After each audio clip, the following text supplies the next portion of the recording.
Quan ens arriba la notícia del naixement d'un infant, del fill o la filla d'uns familiars o d'uns veïns, hem pogut constatar que sempre és motiu de gran joia, de gran alegria aquest esdeveniment.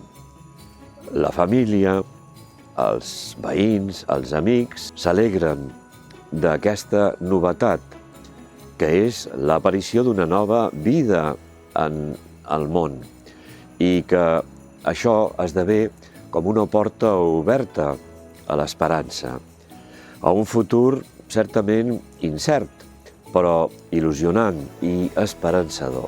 Si això és el que suposa el naixement de qualsevol infant, tot ho supera el naixement de Jesús. Però més encara, hem de pensar el que suposa per nosaltres aquest naixement, com el primer Nadal ha canviat les nostres vides, fins i tot dels que vivim ara, tants anys després.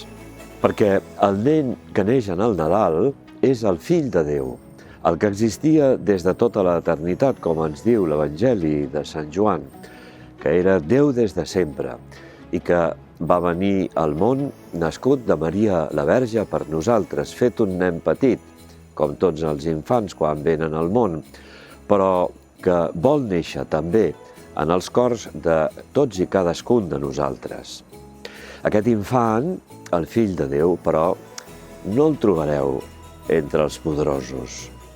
No el trobarem entre els que són considerats famosos, importants en el món.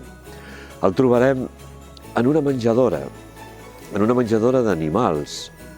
El trobarem en la pobresa, en la petitesa, d'un infant desprotegit, necessitat d'atencions, com tots els nens quan venen al món. El trobarem especialment en els pobres, en els petits d'aquest món, en els que pateixen, en els que passen necessitat.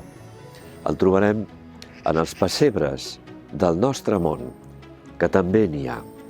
Que tingueu un bon i sant Nadal.